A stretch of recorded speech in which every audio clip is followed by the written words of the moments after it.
In the supermarkets, you tend to find mushrooms that are cultivatable, shall we say. The one that everyone knows is the button mushroom. Of course, traditionally it would have appeared in fields and meadows, but now, through man's ingenuity, we can grow them in tunnels and by the ton. And they taste of none? They taste of very little, like our chickens and vegetables. So what are we going to do today? We're going to try and find breakfast, basically. So that's why we went out so early? Absolutely. You come out really early in the morning. Other animals also like to eat these things for breakfast, especially flies, deer, rabbits, squirrels. So it's important to get there first. So what sort of time are we talking? I like to hit the forest at dawn.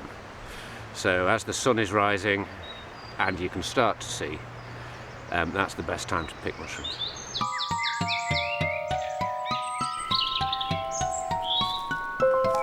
It's slightly late in the season, the autumn season, where most of the desirable mushrooms grow.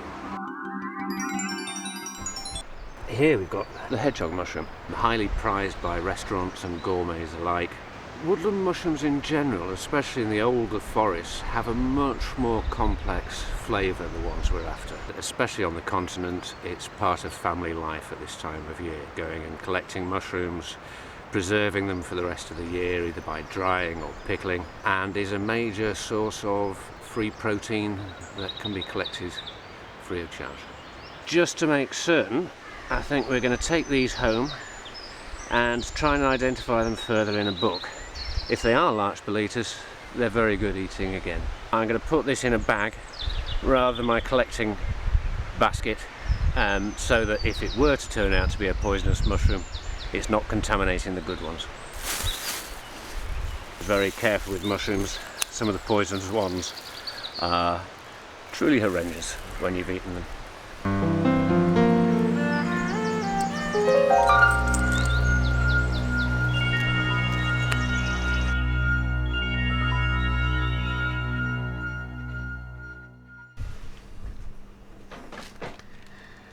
So here we have today the vast majority of the hedgehog mushrooms.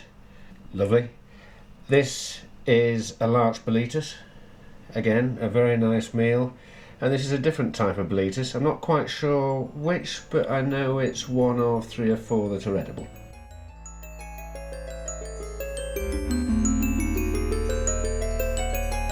And what I'm intending to do is cook really simply, so that the flavours of the individual mushrooms come out by themselves. I'm going to dry fry these, then add a little butter and make it into an omelette, and then I'm going to dry fry these and put a little bit of a cream sauce with them to have on the side, so that we can distinguish which is which still.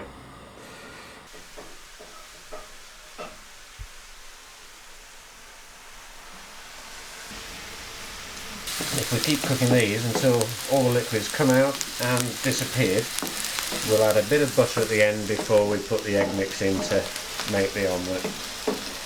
And it's as simple as that, really.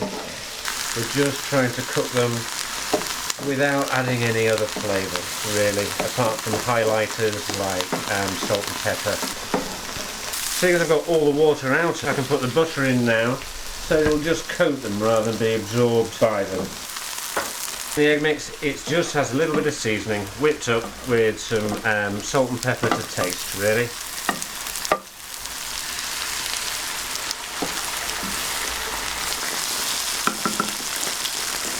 Just keep pulling away at the edges and putting the liquid back in. Means that you're putting folds into the omelette and it adds a nicer, lighter texture than just cooking them in the flat form. But I'm just going to add a little bit of cream to this one.